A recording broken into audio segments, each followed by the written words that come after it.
नारियों,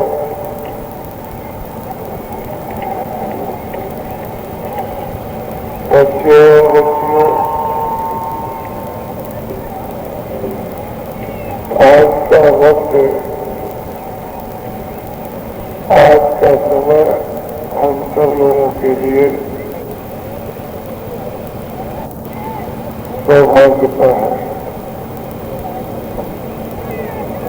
इन घड़ियों में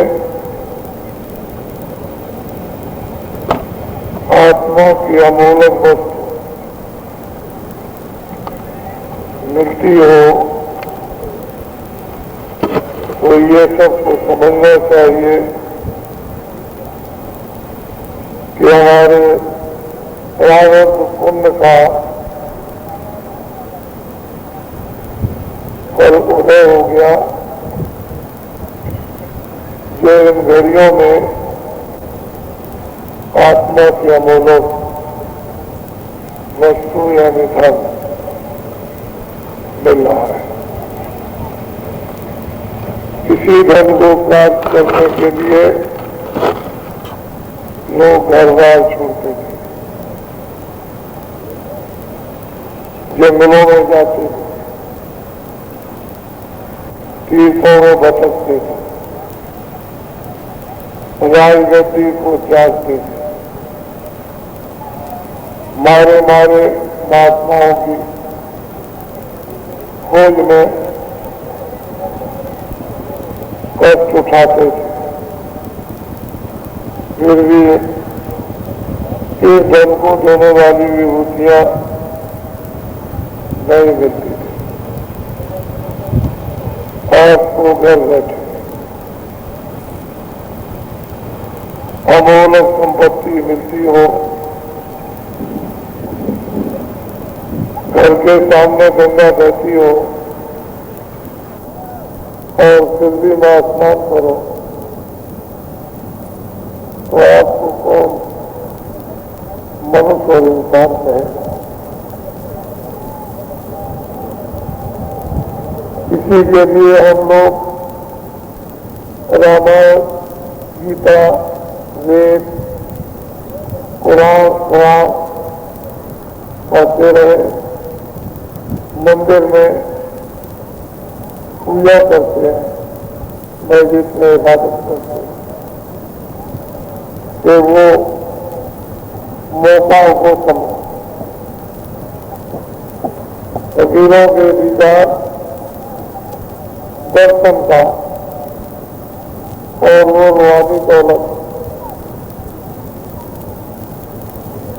ईश्वरीय आत्माओं का धन अपने जीवन काल में मिलता है, लेकिन आपको ये सब चीजें प्राप्त नहीं होगा। समय चूक जाओगे, मौका छोड़ बैठोगे, सबको पश्चाताप अफसोस करना है। ये साजी मानव मात्र इंसानों की ये दौलत, ये धन है, किसी व्यक्ति विशेष और जात पात और मजहब में सारी की सारी जो है, सारी की सारी आत्माएं एक ही खजाने से भेजी है। भेजने वाला वो सच्चा स्वयं था, सच्चा बादशाह, सच्चा सत्य, जिसने जीवात्माओं को भंडार के रूप में ऐसे नहीं भेजा। इन आत्माओं को प्राप्त करने के लिए बड़ी बड़ी तपस्याएं ईश्वर ने, ब्रह्म ने, पारब्रह्म ने की। कितने युग और कल्प हो गए तपस्या करते करते। उस समय न आसमान था, न जमीन थी, न जल, पृथ्वी, अग्नि, वायु, न मंदिर थे, न मस्जिद थी, न गुरुद्वारे थे, न साधु थे, न महात्मा थे, न हिंदू थे, न मुसलमान, न रामायण थी, न गीता, न भागवत, न वेद, न पुराण। जब सृष्टि की कोई रचना यहाँ पर नहीं थी, सतपुरुष ने सच्चे बादशाह अपने पुत्रों को अपने से अलग किया और उनसे तपस्या कराई। कितने युग और कल तब करते करते बीत गए, सतपुरुष प्रसन्न हो गए। उन्होंने कहा मैं तुमसे बहुत खुश हो गया, तुमने हमारी तपस्या की, तुम जो चाहो वरदान मांगो। ईश्वर ने, खुदा ने उन्होंने तो कह दिया जो कुछ कहना था। इन्होंने कहा कि आपके राज के समान हमको राज चाहिए। सतपुरुष ने मत कि जाओ तुमको राज दिया। जमीन और आसमान, पानी और हवा और अग्नि देकर के तो राज होता नहीं, वो तो चेतनता चाहिए। जब तक चेतनता नहीं मिलेगी तब तक कोई रचना नहीं होती। रूहों का खजाना, जीवात्माओं का भंडार। सतपुरुष ने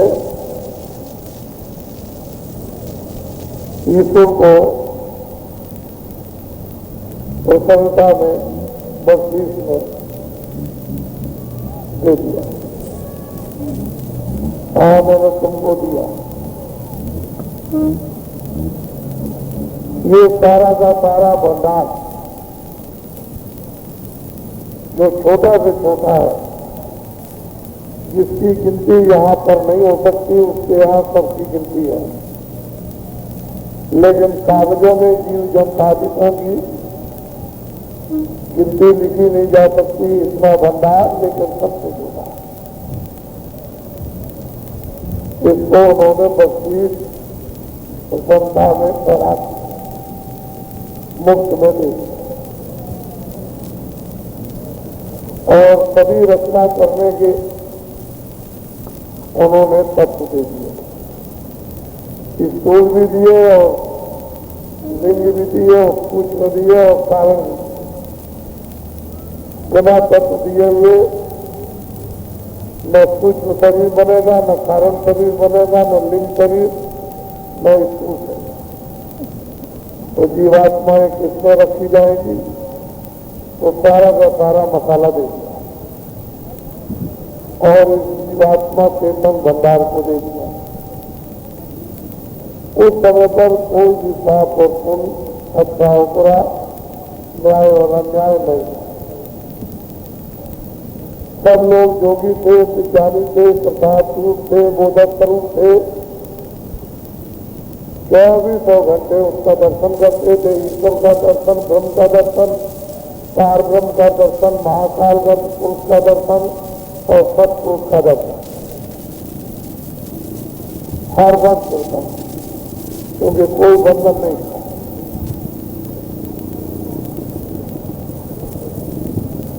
एक लाख वर्ष की आयु आपकी चीज युग सतयुग था।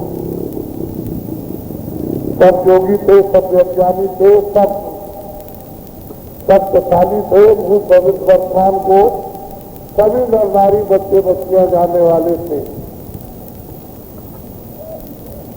1 लाख वर्ष की आयु।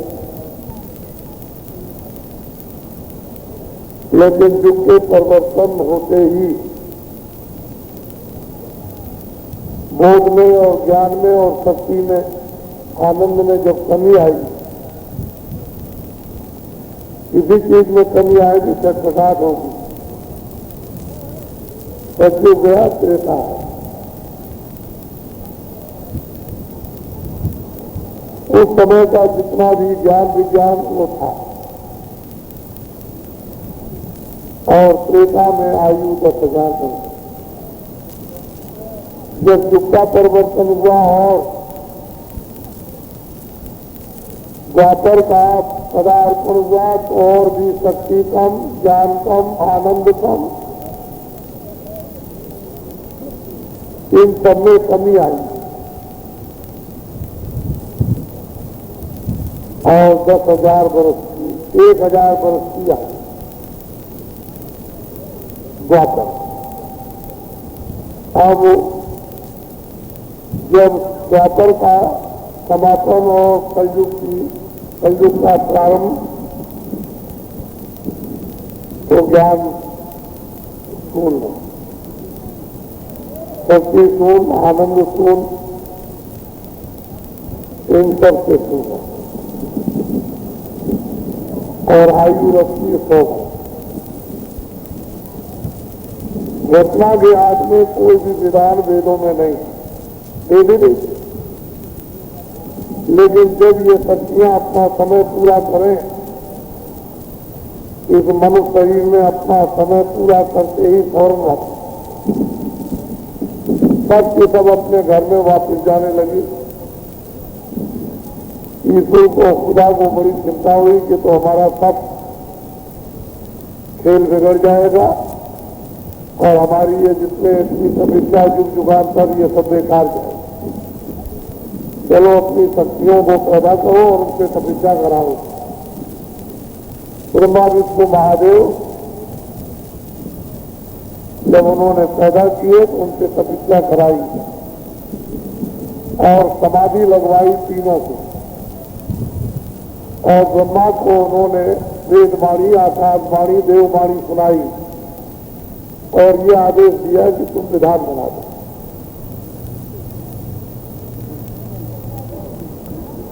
उस समय पर ये कागज नहीं था, ये पेड़ों की छाल, और उस समय पर सबसे सुलभ कागज भोज था, पेड़ों की छाल थी। ये चारों वेदों के श्लोक उस पर लिखे गए, जो को बोलता गया और ब्रह्मा वो सब लिखे चले गए। चारों वेदों में 1 लाख श्लोक हैं, 80,000 कर्मकांड, 16,000 उपासना कांड और 4,000 ज्ञान कांड। ये चारों वेदों के श्लोकों का ये ब्रह्मा के द्वारा विधान का प्रादुर्भाव हुआ, जो लिखा गया उसका नाम वेद रखा। वेद के उन्होंने 4 अलग अलग भाग बना दिए और ये तारीख निश्चित कर दी गई कि अब ये सबको ये विधान का आदेश सुनाया जाता है और आपको पूरा पूरा अधिकार दिया जाता है। आंख का, कान का, हाथ का, पैर का, मन का, दिल का, दिमाग का, सबका, सुनने का, बोलने का, देखने का, हर 10 इंद्रियों का ये अधिकार दिया जाता है। और वो सब गड़ोड़ा पीट कर समस्त सृष्टि में सुनाया गया। उस समय पर सारी सृष्टि की बोल चाल भाषा संस्कृत, चाहे अमेरिका जाए, चाहे चीन जाए, चाहे जापान जाए, कहीं जाए, ये सब संस्कृत भाषा। ये सारा का सारा विधान उन समितियों द्वारा सुनाया गया और ये बताया गया ये पाप है, ये पुण्य, ये अच्छा है, ये बुरा है, ये दुख है, ये सुख है, न्याय, ये अन्याय है, ये स्वर्ग है, ये नरक है और ये 4 खाने, 84 लक्ष्योनियां, पूरा का पूरा सुना दिया और तारीख निश्चित कर दी और ये कह दिया कि उस तारीख से जो भी ये काम करेगा उसके सब लिखे जाए, अच्छा होगा। और जो कर्म करोगे उसी की प्रारंभ बनेगी और उसी का भोग बनेगा। पहले न हिंदू थे न मुसलमान, बस एक मनुष्य। तो कभी रगड़ा झगड़ा ये कुछ जात का, पात का, छोटे का, बड़े का, अमीर का, गरीब का, कुछ कोई है। और ये त्रिकाल विज्ञान, आध्यात्मिक, ये चारों युगों में रहेगा। सतयुग में परिपूर्ण था, उससे कम त्रेता में, उससे कम द्वापर में और उससे कम कलयुग में। लेकिन ये विज्ञान चारों युगों में रहेगा और चारों युगों के त्रिकालदर्शी सदैव, ये भूमि उनसे खाली कभी नहीं हो सकती। जब रचना की याद में जीवों का भंडार जब सुपुर्द किया गया तो उसी समय पर उन्हीं के साथ, उसी धार से, उसी आवाज से, उसी शब्द से, वेद वाणी से, देव वाणी से, ब्रह्म वाणी से, आकाश वाणी से, जिस रास्ते से जीवात्माएं उतारी गई उसी रास्ते से संत को उतार दिया गया और वो यहाँ सदैव रहेगा। एक भी जीव यहाँ रह जाएगा, चाहे जल हो, चाहे फल हो, चाहे चर हो, चाहे कुछ हो, तब तक वो यहाँ रह जाएंगे। जब सब चले जाएंगे तब पीछे से उनका जाना होगा। ये जब प्रारंभ में रचना जब की गई तो ये सत्पुरुष था, संकल्प निरर्थक नहीं होता और वो हमेशा यहाँ सज्जन रहे, लेकिन आप उनको नहीं पहचान सकते।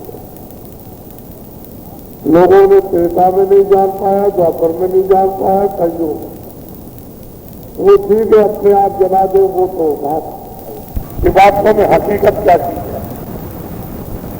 लेकिन यहाँ सबको ये जानना चाहिए, ना आपका यहाँ घर है, ना यहाँ रिश्तेदार है, ना भाई बहन, ना आपका कुटुंब है, ना आपका ज्ञान है और ना यहाँ आनंद है, ना आपकी यहाँ शक्ति है। ये तो जेल खाना है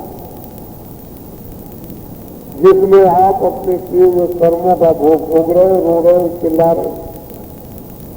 ये जेल खाना है, यहाँ आपका कुछ कोई संगी साथी नहीं, वो तो केवल मोह ममता ज्ञान के कारण संगी साथी। लेकिन अगर ज्ञान का दीपक उदय हो जाए तो कोई भी साथी। घर तो आपका वहां है जहां से आए। अगर घर आपका यहाँ होता था, होता है, कभी बुढ़े नहीं होते, कभी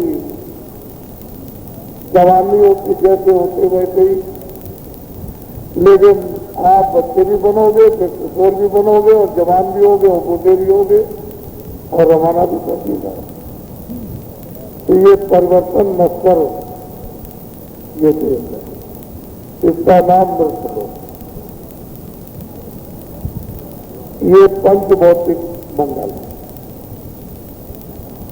इसी थोड़े से समय में हमको अपनी जीवात्मा के हेतु, इसके उत्थान के लिए, कल्याण के लिए, मुक्त होने के लिए, बंधनों से छूटने के लिए, 84 से बचने के लिए, नरकों से बचने के लिए, जन्म मरण की पीड़ा से रहित होने के लिए यही समय थोड़ा बचा करके आपको उपयोग में लाना है। और वो किनके जरिए, किनके द्वारा? महापुरुष मिल जाते, वो नहीं मिलेंगे तो ये मानव जीवन का।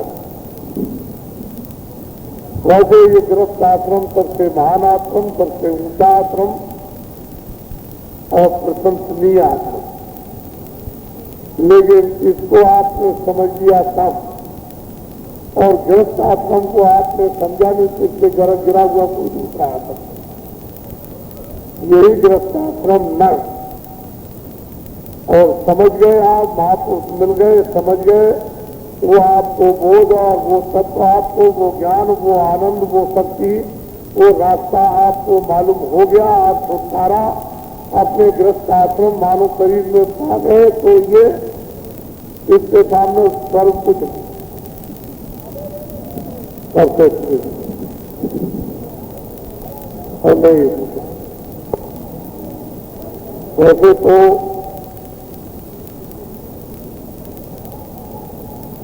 इतने आप भूले हुए हो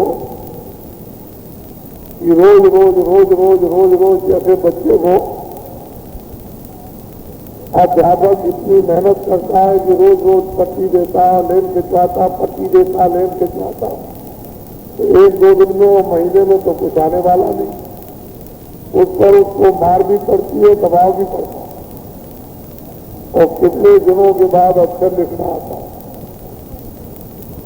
तो जिस विद्या को, जिस आनंद को, जिस मुक्ति को, जिस मोक्ष को और जिस परमपिता परमात्मा को तुम न मालूम कितने कालों से, कितने कल्पों से भूल गए, वो एक दिन का तो नहीं होता, लेकिन महापुरुष उसको सस्ता करते, सरल करते। जो चारों युगों की विद्या है वो चंद ही दिनों में उसको पढ़ा लेते, पढ़ाकर सिद्धि प्राप्त करा देते, ज्ञान प्राप्त और चंद ही दिनों में वो सिद्ध हो जाता, चंद ही दिनों में वो सरकार दर्शी बन जाता। ये तो हमारे धर्म देश की गाथाएं कोई बैठ नहीं सकता, चाहे कितने भी लोग नास्तिक के नास्तिक आ जाए, लेकिन ये गाथाएं लोग नहीं। एक जाएगा, दूसरा आएगा, दूसरा जाएगा, तीसरा आएगा, तीसरा जाएगा, चौथा है। उस बोध का न कभी नाश हुआ न कभी हुआ। हम लोग ये कोशिश और मेहनत करते हैं कि खत्म हो जाए, लोग भगवान को भूल जाए, लोग सत्य को भूल जाए, लोग न्याय को भूल जाए, लोग प्रेम को भूल जाए, लोग दया को भूल जाए, लोग शक्ति को भूल जाए, लोग आनंद को, लोग अपने स्वाभिमान को, सबको भूल जाए। लेकिन ये होने वाला है। ये ऋषियों मुनियों साधु संतों की भूमि है, और यहाँ पर विरक्त योगी, विरक्त शक्तियां,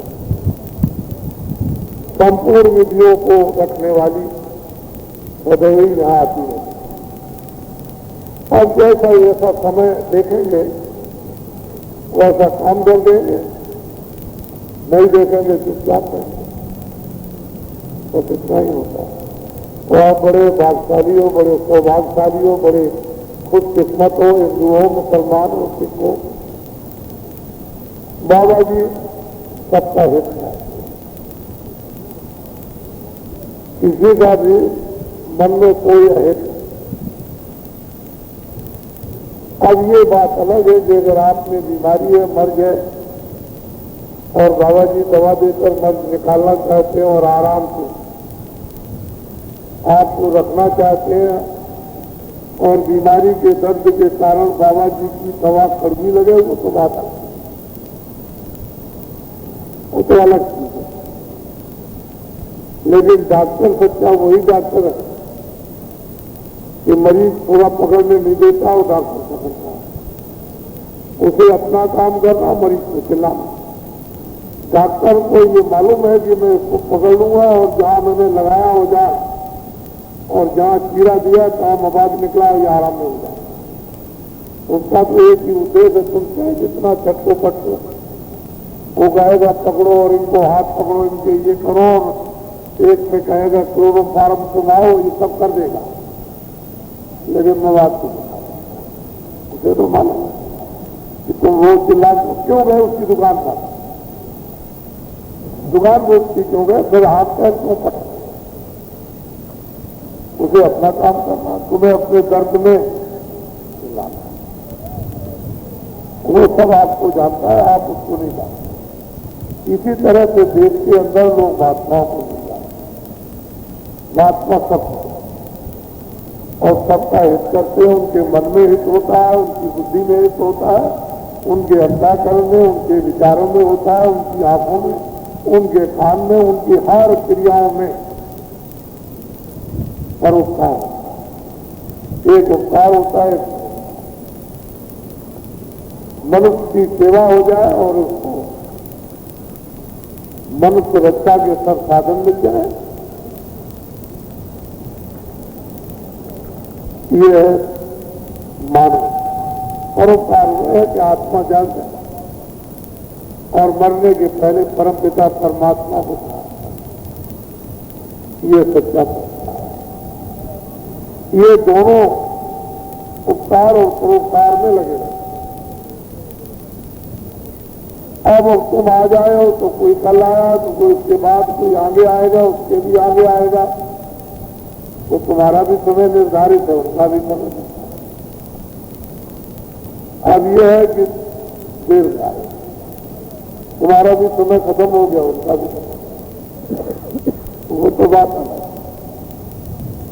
लेकिन यह है उपकार और परोपकार। तो आज हिंदुओं के बारे में, मुसलमानों के बारे में, सिखों के बारे में, ईसाइयों के बारे में, सबके बारे में विस्तार से आप, लेकिन यह है कि ये घड़ा तो सच्चा ही है, इसमें तो कोई उसकी तरफ से फर्क है। आग भी सबके हैं, कोई मुसलमानों के यहां तो नहीं लगी, ईसाइयों में कोई आग तो यहां लगी नहीं, वो तो काम नहीं सकते। नाक भी एक ही जगह है और मुख भी एक ही जगह और कान भी, उसमें तो कोई इधर नहीं कि कान इधर लगा दिया। वो तो जो कुछ भी उसने बनाया है वो सब है, और रूह भी एक ही जगह, जीवात्मा भी एक ही जगह। ये नहीं है कि उसको यहां बैठा दिया। मुसलमानों में भी यहाँ, सिखों में भी यहाँ, ईसाइयों में भी यहाँ, हिंदुओं में, और सबका एक ही रास्ता आने का और एक ही जाने, उसमें कोई फर्क नहीं। सूरज सबका है, सन कहो, सूरज कहो, ये कहो, वो कहो, सब ये बात। हवा को हवा कहो, वायु कहो, एयर कहो, ये वो। कोई पानी को कोई वाटर कहता, कोई पानी कहता, कोई जल कहता, कोई और कुछ। लेकिन चीज तो एक ही है जो सब ये काम है, और इसमें कोई बंटवारा भी नहीं हो सकता। न किसी ने कर पाया, न कोई कर सकेगा। जब इसका बंटवारा करेंगे तो आपका क्षणों में दम हो जाएगा। हवा का बंटवारा नहीं, सूरज का बंटवारा नहीं, इसकी रोशनी का, और रात को चंद्रमा और तारों का बंटवारा नहीं हो सकता है। इन शक्तियों का बंटवारा नहीं, न जल का। ये बंटवारा हो जाए तो मर जाओ। तो कुदरत ने, प्रकृति ने, नेचर ने जो चीजें जीवन दान की मनुष्यों को दी, उनमें कोई बंटवारा नहीं। तो आपको ईश्वर का बंटवारा था कि मेरा खुदा, मेरा भगवान, मेरा गायन, मेरा एक ही रास्ता आने का वापस। अब रास्ता भटक गए, वो तो आनेगा अनेकों रास्ता।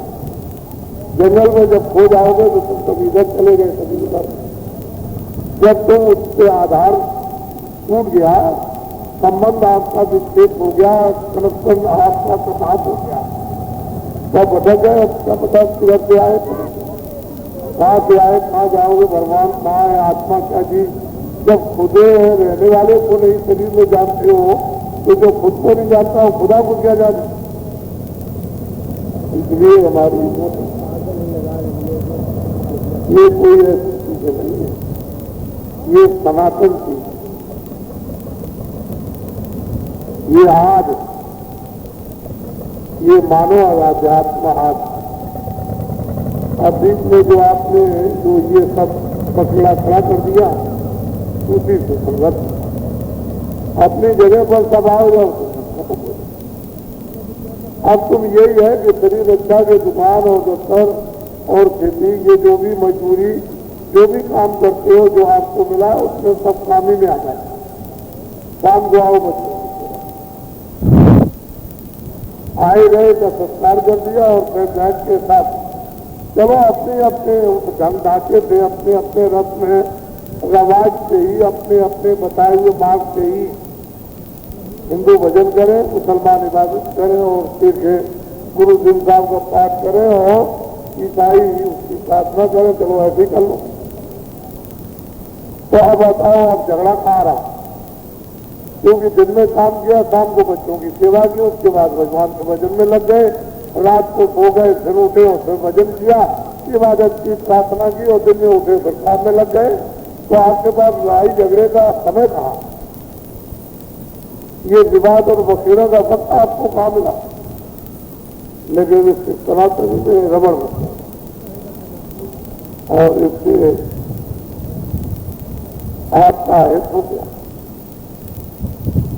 मजहब भी चला गया, धर्म भी चला गया, ईमान इखलास भी चला गया, दया भी चली गई, बुद्धि भी भ्रष्ट हो गई, अकल भी खत्म।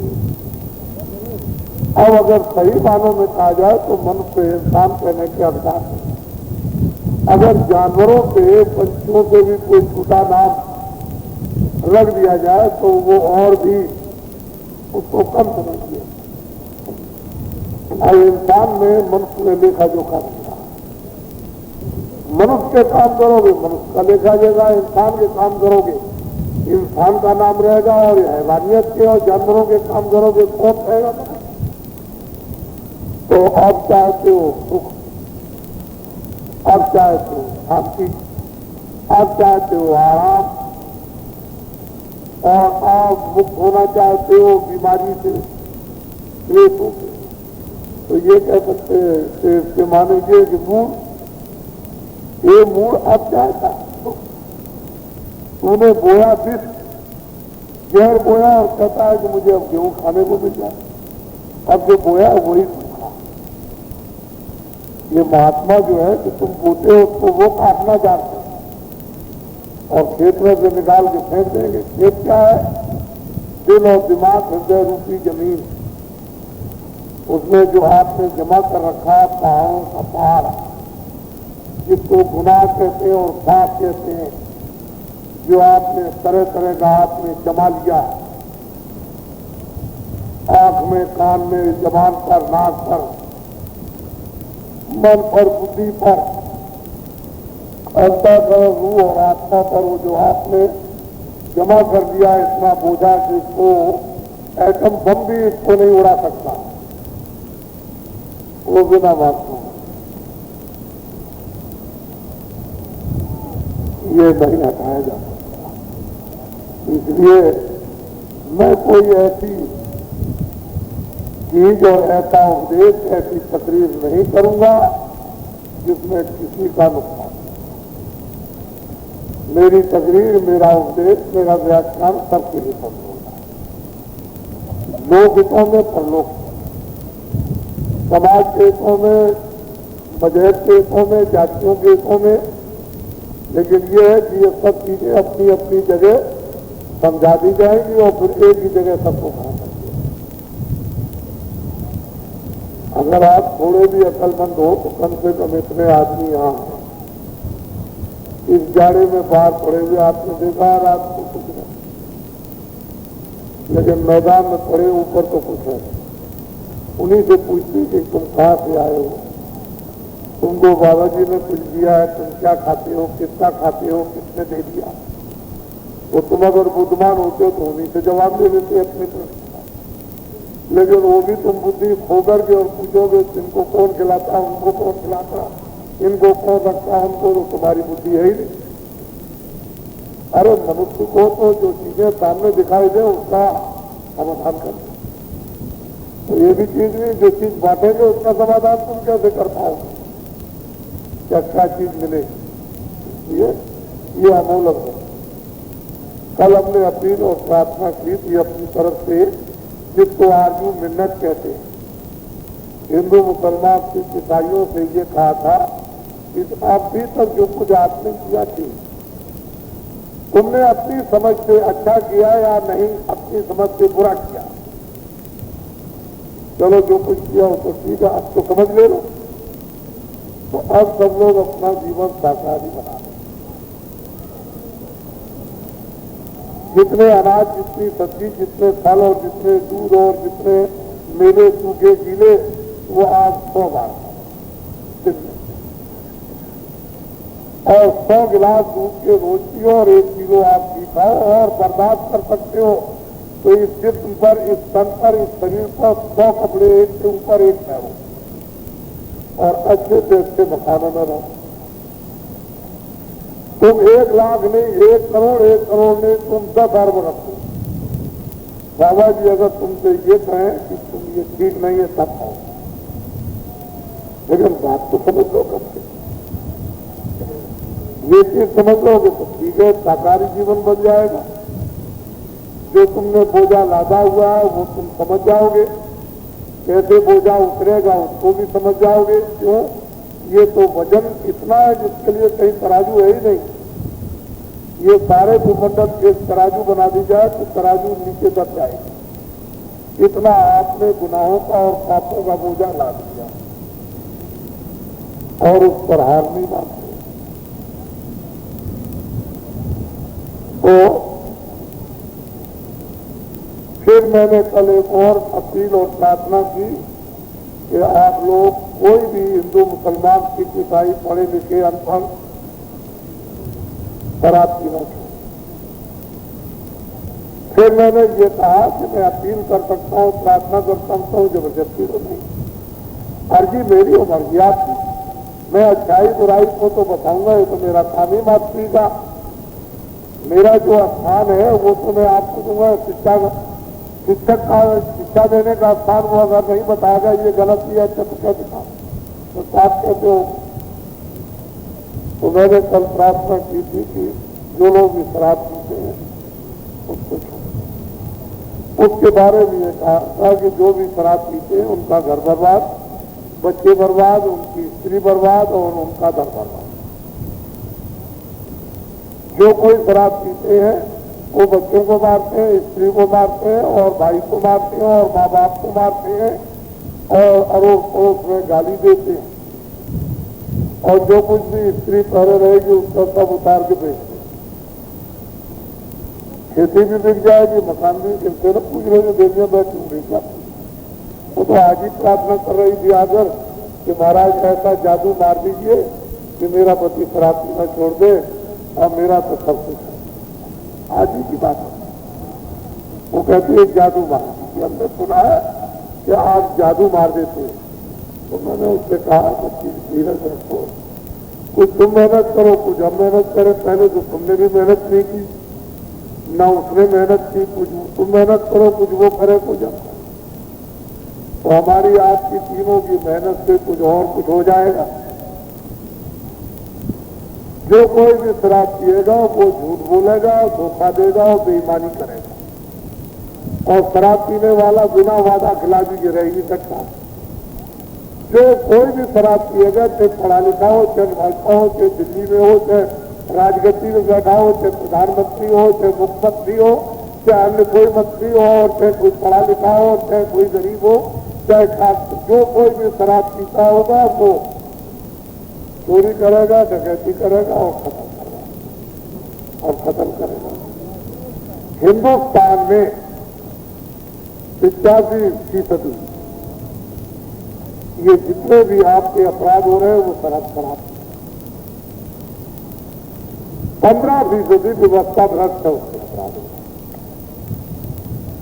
अब आपको ये मालूम होना चाहिए कि 100 में से 85% अपराध ये जो हो रहे हैं सामाजिक या हिंदू मुसलमान सिख ईसाई या घर के, ये अपराध जिसको आप कहते हो 85% शराब पीने से है। और फिर भी आप दम नहीं लेते हो। इस गांव में खोल दिया, उस गांव में खोल दिया, उस गांव में खोल दी शराब, उस गांव में खोल दी और सड़क पर बोर्ड लग गया और बच्चियां हमारी जा रही हैं और वो देखती जाती हैं कि शराब की दुकान, बच्चे देखते जाते हैं शराब की दुकान। और मैंने अपनी आंखों से 12-12 वर्ष की बच्चियों को शराब लेते देखा। तो ये बताइए आपके घर का क्या होगा और आपकी समाज का क्या होगा, आपकी जाति का क्या होगा। आप खुद और हमारी तरफ से तो बात छोड़िए, हम तो जैसे हैं वैसे हैं। तुम रो रहे हो इसलिए मैं भी रोता हूं, वैसे मैं कुछ नहीं रोता। लेकिन अब क्योंकि यह है कि मुझे जिम्मेदारी है कि तुम्हारी सेवा की जाए हर तरह से, तो मैं तुम्हारे लिए रोता हूं। और तुम अपने दर्द में रो रहे हो, मैं तुमको देख के रो रहा हूं। बस इतना ही है। अब ये कोई जुम्मा नहीं देता है कि उसको बताया जाए। लेकिन 30 साल आपने ये कहा था कि जब मेरा राज, मेरा कानून, मेरे अधिकारी, मेरी फौज, मेरा खजाना, ये सब मेरे हाथ में आ जाएगा, एक आदमी भी शराब नहीं पी सकता है। मैं ये फटे कपड़ों में जो देख रहा हूं कि तुम लोग जो है 2-2 आने 3-4 पैसे की 2 आने 6 पैसे मजदूरी पाते हो। मेरे सामने 6 पैसे मजदूरी एक मजदूर को मिलती थी और 12 घंटे काम करता था। उससे ये कह दिया जाए कि ये तुम घर में ले जाओ चुपचाप, मैं ऐसी नमक खराबी नहीं करता। मुझे तो जो 6 पैसे मजदूरी मिलती है उसमें पूरा का पूरा मेरा बच्चों का गुजारा होता है। आश्चर्य की बात यह है कि एक आने में 12 पाई होती थी, वो चला जाता था, वो उसने 1 पैसा दिया, इतनी सब्जी सबसे पीछे जाता था। पेट बाजार उठने लगती थी तो उसने कहा कि यार भाई सब्जी लेने आया था, क्या ले जाओ सब लाओ, 1 ही पैसा दे, इतनी सब्जी ले आओ। वो बाल बच्चों के लिए 4-5 दिन तक सब्जी सामने की बात है। मैं और बातों को आपको क्या बताऊं। तो ये कहते थे 30 साल तक कि ये जो तुम 6 पैसे मजदूरी पाते हो और तुम्हारे बच्चे भूखों मरते हैं, तुम्हारे बच्चों पर स्त्री पर कपड़े नहीं, मेरा राज हो जाएगा और ये आजाद देश हो जाएगा तो एक भी आदमी शराब नहीं पी सकता है। अगर उन तवारीखों को उठा करके देखा जाए तो तुमको चुल्लू भर पानी में डूब के सबको मर जाना चाहिए। धिक्कार है तुम्हारे वादे को और तुम्हारी चिल्लाने। जब तुम इतना चिल्लाए और इतना तुमने वादा किया और उस पर कुछ भी तुम्हारी नजर में रही तो आगे क्या करोगे। इसलिए मनुष्य का जीवन जो सदाचार जीवन है वही मानव है। आध्यात्मिक जागृति के लिए दया चाहिए, प्रेम चाहिए, सेवा चाहिए, आदर चाहिए, सदाचार चाहिए, सत्यता चाहिए। मन निर्मल हो, आंखें शुद्ध हो, बुद्धि शुद्ध हो, तब आप अपनी आत्मा को मनुष्य शरीर में मरने के पहले जला। वैसे तो ये अगर नई चीजें बताऊंगा तो फिर आप कैसे करोगे, बड़ा मुश्किल है। इसको मैं इतना ही कहूंगा कि ये जो तुम्हारा पेट है इसको मुर्दा घाट कब्रिस्तान किसी को नहीं बनाना चाहिए। तुम्हारा बच्चा, तुम्हारी बच्ची जिसको प्यार करते हो, जो तुमसे पैदा, तुम्हारे खून से पैदा और तुम्हारी माँ से पैदा, जब वो इस शरीर से चला जाता है छोटा सा बच्चा, तो उसको घृणा करके और बाहर ले जाते हो, प्रवाह कर देते हो किसी नदी में या दफना देते हो और फिर बाद में आकर के स्नान करके क्यों ना आते हो। चले गए, मैं असिद्ध हो गया। अरे भाई क्यों असिद्ध हो गए? बच्चा तो तुम्हारा था, तुम्हारे खून से था, क्यों असिद्ध हो गए और तुम मुर्दा थे? ये मनुष्य हो जाए। जो चीजें ऋषि मुनियों ने आपके लिए जो बना करके दिए हैं उन चीजों का सेवन करो। जिसका बहिष्कार किया, परित्याग कराया, उसको अगर अपना लोगे करा सकते हो। इससे तो क्या लोग गया परलोक गया, मैं इधर के रहे, मैं उधर के रहे, तो मैं बताओ 4 खाने 84 लक्ष्मियां, अंडज पिंडज उपमा स्थावर, ये 4 खाने और इसमें 84 लक्ष्य में अगर इनमें डाल दिए गए तो फिर कौन निकलेगा? कब तुम आओगे? कितने सतयुग, कितने त्रेता, कितने द्वापर, कितने कलयुग बीत जाओगे? तो फिर आप बोलो। तो मनुष्य शरीर एक किराए का मकान है। थोड़े दिन के लिए मालिक ने बेशकीमती अनमोल चीज आपको दे दी और उसके दिए हुए मकान में जो जीवात्मा रहती है उससे इसको गंदा कर। तुम इतने ऐसे बन जाओ कि कम से कम इतना इखलास और इतना ईमान और जितनी जिम्मेदारी है तुम इतना दायित्व तुम निभा दो कि कम से कम इसको गंदा तो मत करो, मत कल्याण करो। लेकिन जब वो माने कि हमारा खुद पवित्र किया हुआ पंच भौतिक किराए का मकान मेरा वापिस कर दो, तो वो ये खड़े खड़े न कहे कि तुमने इतना गंदा कर दिया कि हम ही दुर्गंध कर। तो बताओ फिर कितनी सजा देगा? बहुत बड़ी सजा देगा। आए मुसलमानों, तुम्हारे लिए ऊपर से खुदा का हुक्म हुआ कि जो भी मुसलमान और जो भी मुसलमानों की औरतें और जो भी मुसलमानों के बच्चे और बच्चियां सुबह और शाम इबादत नहीं करेंगे, उनको सख्त सजा दी जाएगी।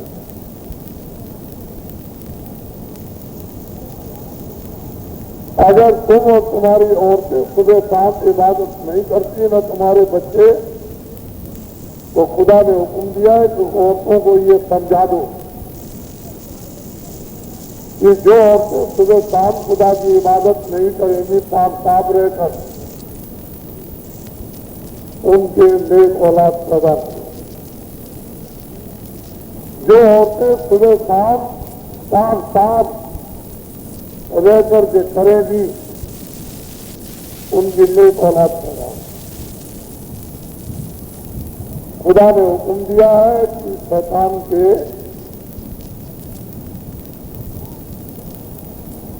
शैतान औलाद को पैदा मत। तुम अब कुरान पढ़ो या फकीर और पैगंबरों की बात करो, लेकिन जो हुक्म है वो तो हुक्म है।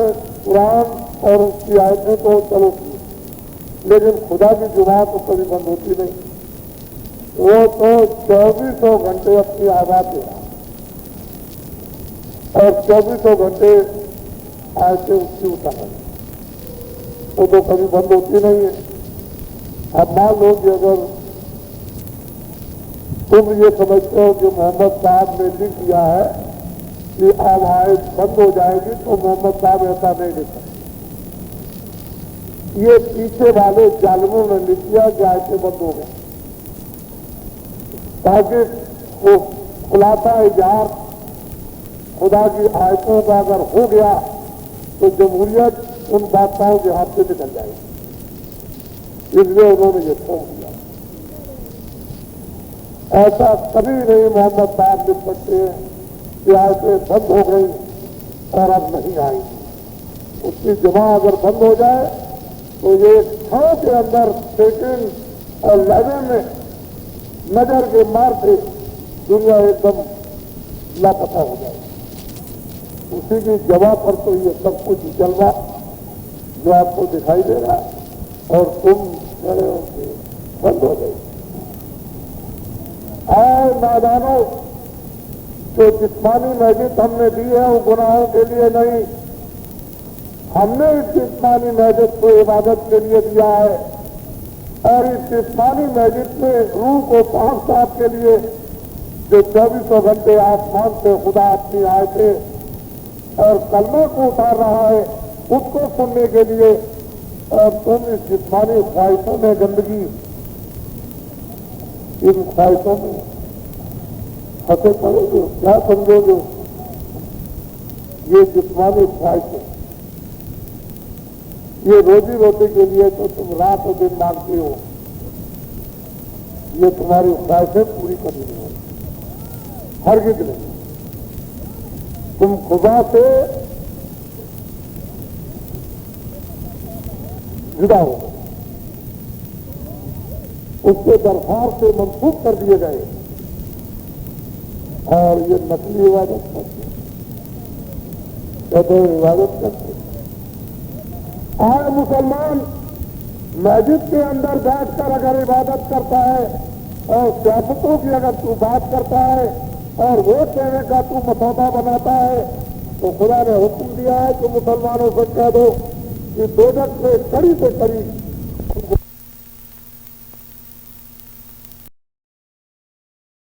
ये लोग बैठे ही हैं। अब मुझे तो सबकी बात में ये जो बेशकीमती अनमोल चीज है वो मैं उसके लिए कोई भेदभाव और सिफरता नहीं रखता है। ये सबकी खुदा की, ईश्वर की, ये उस ब्रह्म की जाति, ये आत्माओं की, रूहों की दौलत है और सब इसके हकदार। अरे तुम जाओ अपनी उन आत्माओं के पास, उनसे जाकर मिन्नत करो और प्रार्थना करो, तो कहो कि हमारे गुनाहों को, हमारे पापों को माफ करो और हमको वास्तव में जिस्मानी, हमको नेक काम जिस्मानी ये हमको बता दो और लोगों का राज जिस्मानी बता दो, तो मेहरबान हो जाएगी, उनको दया जाएगी। आपको सब कुछ है, फकीरों के पास सब कुछ, रिद्धि सिद्धि, शक्ति, ताकत सब कुछ होती है, वो किसी चीज से खाली होते ही नहीं और तुमको सब देता। हमारे प्यारे छात्र आते हैं स्कूलों से, कहते हैं महाराज आशीर्वाद दे दो। मुसलमानों के बच्चे कहते हैं कि फकीर साहब दुआ दे दो कि हमको रोजी रोटी, कुछ नौकरी चाकरी मिल जाए।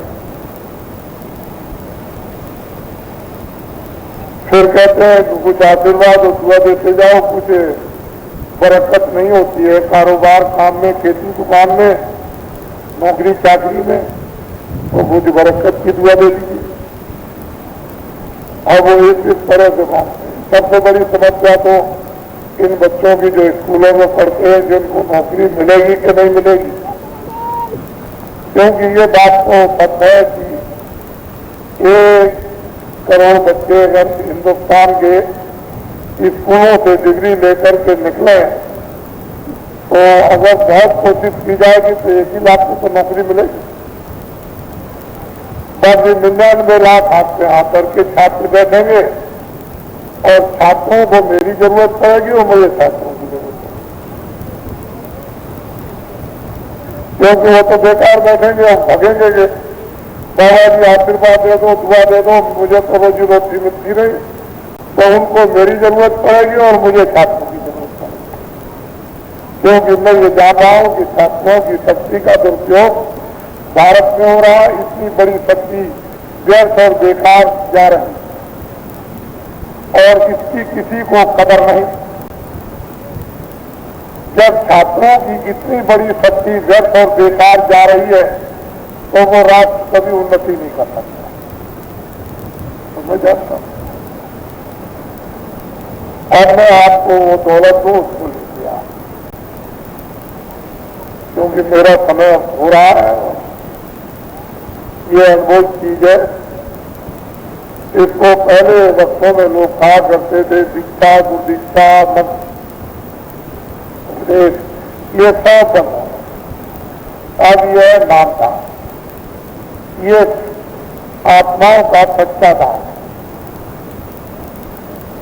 आत्मधन का ये सच्चा दान, जिसको नाम दान कहते हैं। इसी नाम दान के सहारे जीवात्मा आई और जब इससे अलग हो गई तो सब टूट गया। अब अगर महापुरुष मिल जाए तो जीवात्मा और नाम को ऐसे जोड़ दें, तो नाम की जब जागत जोगी, विरद विरंत कुछ भी होगी, ब्रह्म सुख अनुभव अनूपा आता सना है नाम न रूपा, तब ब्रह्म का सुख साक्षात्कार और जो वर्णन करने में नहीं आ सकता। लेकिन नाम दान में मिलेगा तो बच्चे को नहीं मिलेगा। एक दान को ले लीजिए और इसमें छोटे बड़े सभी लोग, बच्चे बच्चियां, सबको ये अवसर मिलता है, तो इसका लाभ कर लोगे। मैं यही दौलत बांटने के लिए देश में निकला था। गुरु महाराज ने यही आदेश किया था। हमारे गुरु यही पास के थे। ये अलीगढ़ ये जिला है और साथ ही 16 किलोमीटर पर उनका गांव था। मैं सारे हिंदुस्तान में इसकी खोज कर रहा था और मुझे किस तरह से मिले इसकी गाथा तो बड़ी विचित्र है। लेकिन वो मुझे मेरे गुरु थे जिन्होंने ये संपत्ति दी, आशीर्वाद दिया, आदेश दिया कि इसको बांट देना। तो मैं सोच रहा था कि लोग लेने वाले मिलेंगे, लेकिन जब चारों तरफ घूमा तो कोई झोली नहीं खोल रहा। उनसे कहते हैं भाई इसको ले लो, सब वो इधर से लेते, ये नहीं चाहिए, क्या चाहिए ये बस सब यही मांग रहे हैं कि ये। अब इसके साथ और बहुत सी चीजें जुड़ी हुई है वो, लेकिन वो कोई नहीं मानता कि वो दे दीजिए।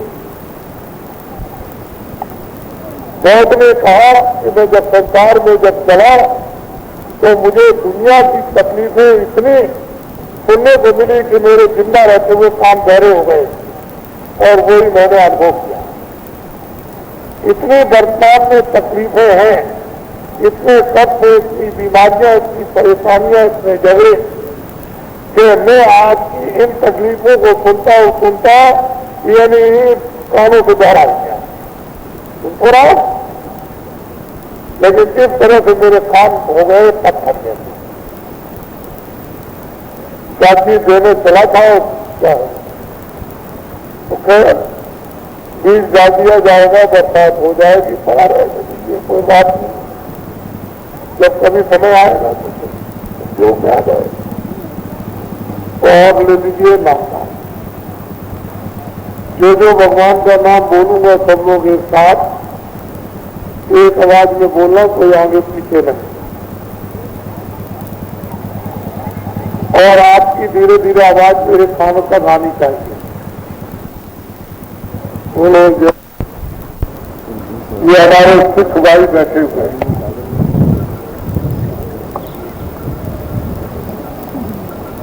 अगर सही मानों में पूछी जाए तो जिन जालिमों ने जालिम रैयत को रियायत को मारा था, ये सिख ही है जिन्होंने मानव धर्म की रक्षा की। इस्लामी मजहब को बरकरार किन्हीं लोगों ने रखा, नहीं तो बिल्कुल सफाया कर दिया होगा। बड़े बड़े जालिम बादशाह, बड़े बड़े जालिम आए राजे, लेकिन इनके गुरुओं ने वो काम किया जो तबाही की हमेशा रहे।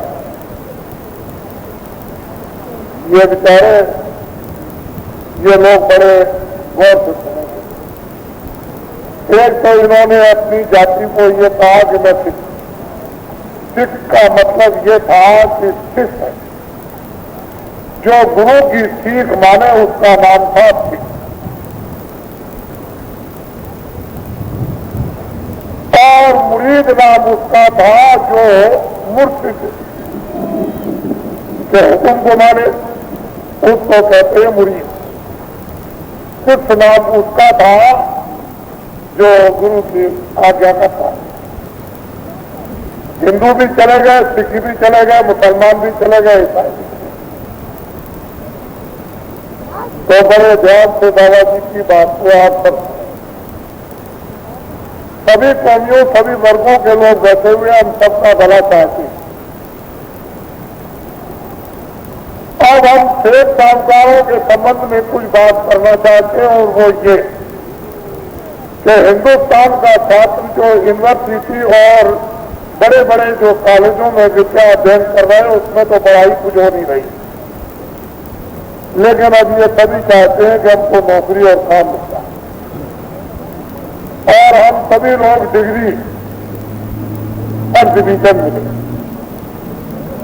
चाहे पढ़ो चाहे न पढ़ो, चाहे स्कूल में वक्त दो न दो, चाहे आचार्य पढ़ाए न पढ़ाए, लेकिन सब छात्र ये इच्छा रखते हैं कि फर्स्ट डिवीजन हमको मिले। चलो अगर मान लो कि कुछ लोगों को फर्स्ट डिवीजन मिल गया तो कुछ लोगों को सेकेंड डिवीजन मिलेगा, कुछ लोगों को थर्ड डिवीजन मिलेगा, और कुछ लोगों को फोर्थ डिवीजन। तो फर्स्ट डिवीजन पास होने वाले, डिग्री लेने वाले बच्चे हैं, ये तो कलेक्टर, कमिश्नर और ये और बड़े बड़े पदों पर रवाना हो गए। जो सेकंड डिवीजन बच्चों ने जो पास किया, उन्होंने सोचा कि बड़ा पद मिलेगा नहीं, बहुत देर लग जाएगी, चलो हटाओ इस बात को, चलो बिजनेस व्यापार में लग जाए और सालों में लाखों का हमारा न्यारा हो जाएगा। तो सेकंड डिवीजन बच्चे तो चले गए बिजनेस में, व्यापार में। और जो बेचारे जो है थर्ड डिवीजन जो पास थे बच्चे, उन्होंने सोचा कि बड़ा पद मिलेगा नहीं, हमारे पास पैसा है नहीं जो हम बिजनेस करेंगे। तो सोचा कि चलो भाई की सरकारी गैर सरकारी दफ्तर में एक क्लर्की करेंगे। बाबू ये 3 डिवीजन तो इस तरह से बचे। अब जो बराबर जो 4 डिवीजन में जो बच्चे फेल होते रहे और चक्कू और रिवाल्वर लेकर के स्कूल में बैठे हैं कि अध्यापक प्रिंसिपल अगर तुमने जरा सा भी छेड़खानी की तो तुरंत हो देंगे और रिवाल्वर मार देंगे, तुम खैरियत नहीं है, हमको पूरा नोट कर लेने दो, न कर। तो 2 दफे 3 दफे फेल हो गए। तो सोचा कि मैं ओवररेज होने जा रहा हूं, तो ये रखिए रिवॉल्वर, अगर नकल नहीं करोगे तो तुम यस अब 2 ही रहेंगे और कोई नहीं रहेगा। तो बेचारे अध्यापक ने सोचा जाने दो, हमको क्या करना, जो जान इसकी कमाए तो अपनी जाए जान नकल कर दो। तो 4 डिवीजन बच्चों ने वो तो दस है दिखाकर अध्यापक को नकल की और वो चले गए वहां से, वो बन गए मिनिस्टर। फिर उन्होंने देखा कि अब तो कोई आदमी मिलता नहीं है, तो चलो जल्दी से सड़क पर खबो। तो कुर्ता पैजामा पहराया और टोपी लगाई और झोला दिया और फौरन उन्होंने एक नर चाल लगाई कि तुम नेता हो गए। इसको कहते हैं सड़क साफ नेता। और जल्दी से शोर सपाटा मचाया कि तुम सब लोग जल्दी इनको, तुमको अधिकार दिया है वोट का, मतदान का, और जल्दी इनको वोट दे दो। इन्होंने बस सोचा कि बस सभी तो भूमि में खेतों में अभी हीरे बरस जाएंगे और जल्दी से आग बंद करके मतदान 5 साल के लिए दे दिया और वो चले गए वहां दिल्ली। अब वो न 4th डिवीजन को काम करने देते हैं, न 2nd डिवीजन को काम करने देते हैं कारखानों में, दफ्तरों में, और न वो 3rd डिवीजन को काम करने देते हैं। अब वो व्यवस्था को बचाव रखते, इसको अब वो नहीं सुना तो नहीं सुना सकती। ये बाबा जी के कटु वचन है, इसको कोई कार्टून देखो करेगी नहीं। चाहे तुम ऊपर करके चिल्लाओ रोज तो कोई सुनवाई नहीं दिखा। इसको आप इनको समझ लो। तो ये बेचारे बच्चे हैं, इसको बड़े खान लगा के सुने। बाबा जी ने एक योजना बनाई है, हम उसका एक इशारा करेंगे योजना का कि जितना भी सफेद और काला धन व्यापारियों या अधिकारियों या और किसी के पास जितना भी काला धन है, जिस पर जुर्म लगाया जाता है, अपराध लगाया जाता है, सजा की घोषणा की जाती है, डरवाया जाता है और इनसे घसीटा जाता है, बाबा जी इनसे प्रतिज्ञा और वादा करते हैं कि काले धन पर कोई जुल्म और कोई अपराध नहीं लगाया जाएगा और जितना भी तुम्हारे पास में करोड़ होगा, अरब होगा, उस पर कोई भी किसी तरह का एक नया पैसा टैक्स नहीं लगवाया जाए। बड़े ध्यान से आप सुनिएगा, ये सारी की सारी ब्लैक यानी काली, ये पूंजी, ये ब्लैक मनी बिना जुर्म और बिना अपराध और बिना टैक्सों के ये सब की सब एक तरफ से व्हाइट यानी सफेद करवा दी जाए। ये हम आपको वचन और आपसे वादा करते हैं। और जितने भी व्यापारियों को छोटी दुकान, बड़ी दुकान, छोटा कारखाना, बड़ा कारखाना और बड़े उद्योगपति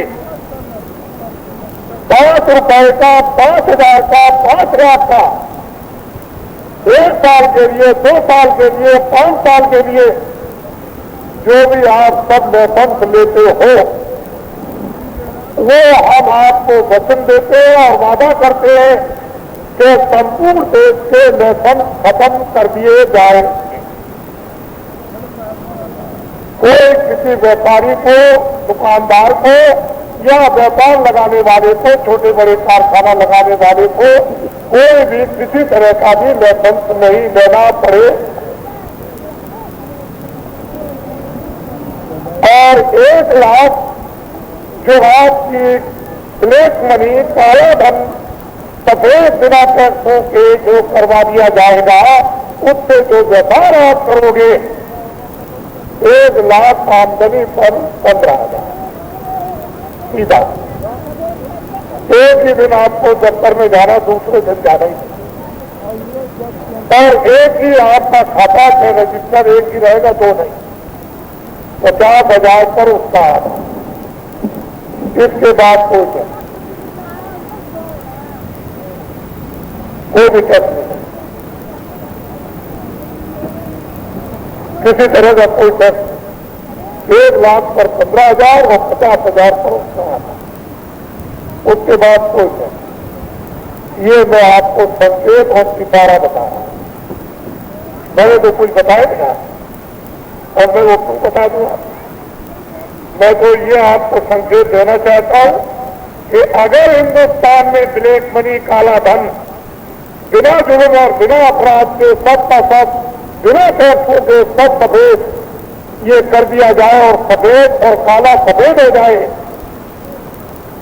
तो जरा अपनी बुद्धि से आप सब बेकम सोचो कि 100 वर्ष का कानून अगर ठोक दिया जाए, बना दिया जाए, और इन व्यापारियों के जिनके पास में जो भी धन हो, उनको कोई भय और कोई चिंता कि हम घर में रखें, हम बैग पे रखें, हम तिजोरी में रखें, कोई हमारा न छीने न हमारा ले, या कोई जबरदस्ती न करे किसी तरह की 100 वर्ष के लिए कानून बना करके ठोक दिया जाए, तो मैं आपको ये विश्वास दिलाता हूं कि हिंदुस्तान की बैंकों में रुपया रखने की जरूरत केवल एक ही फार्मूले से नहीं रहेगी।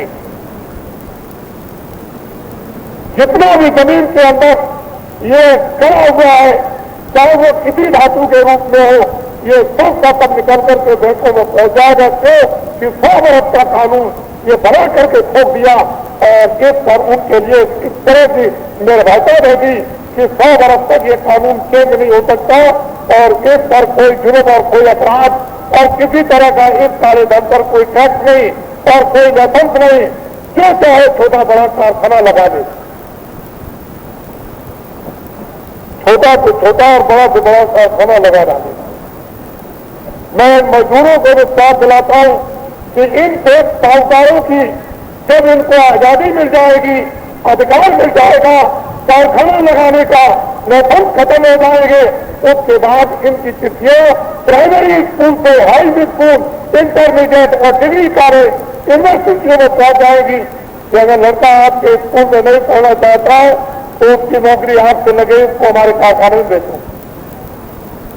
इस डिग्री पे जो बच्चा पास हो, हमारे यहाँ नौकरी लग गई, उसको भेजो। इतनी गट्टी के गट्टी चिट्ठियां वो संस्थानों के याद न रहेगी। एक भी विद्यार्थी डिग्री लेकर हिंदुस्तान में ये कहता हुआ नजर नहीं आएगा कि हमारे पास डिग्री, हमको नौकरी और काम नहीं मिला। आपके पास क्या योजना है? आपके पास कोई योजना, आपके पास कोई योजना नहीं है। वो तो हमने अंग्रेजों का राज देखा, 30 साल सत्याग्रह देखा, 40 साल आजादी देखी, आपके पास कोई योजना नहीं है। आपने तो एक ही योजना का सिद्धांत अपना एक लक्ष्य बना लिया कि जितना घटित हो तुम कौन से त्यागी हो। अरे भाई, कौन आपके रिश्तेदार हो? वो अपने बाल बच्चों के लिए करेंगे और अपना आराम देखेंगे कि तुम जहन्नुम में जाओ, तुम अभी करोड़ मर जाओ, तुम 10 करोड़ मर जाओ, उसकी चिंता आपको किसी को नहीं है। उनके पास कोई योजना नहीं। ये मैंने एक साहूकारों के संबंध में एक संकेत दिया, मैंने तो कुछ बताया नहीं, एक संकेत दिया है।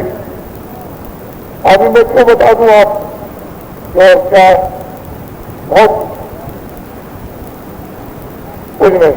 ये दो की समस्या तो देखिए, ये आपके साथ ये हमारे बेचारे भूमि जोतक जो 2 अरब की आबादी में 1 अरब 7 करोड़ ये भूमि जोतक के ध्यान मिट्टी में काम करते चिल्ला रहे कि हम नहीं दे सकते हैं कर्जा, हमने नहीं लिया है, हमारे ऊपर में 10,000 आदि भाषणों में हो गया। कोई कहता है 10,000, कोई कहता है 20,000 है। भाई ऐसा क्यों? 100 रुपया उसने कर्जा लिया, 1 बिंदी बढ़ा दी, 500 रुपया कर्जा लिया, 1 बिंदी बढ़ा दी,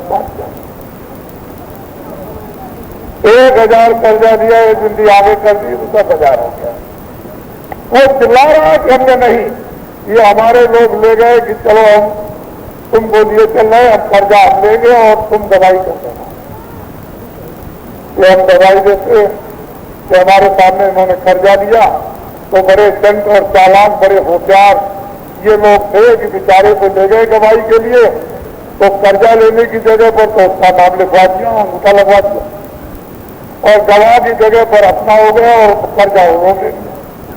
वो अधिकारी भी बदल गए 2 साल के बाद, जब चिट्ठा आया कि तुमने इतना कर्जा लिया, उसका ये दो, तो फंस रह गया।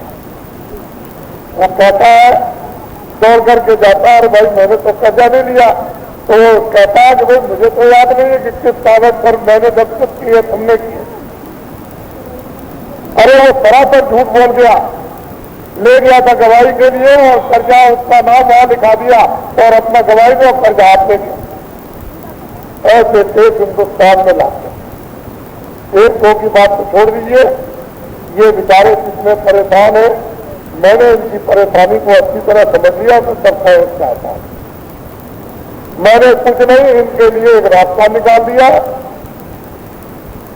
ये नहीं कहेंगे कि बाबा जी आप आगे आने वाले समय को जानते थे तो आपने मेरे लिए कुछ नहीं किया।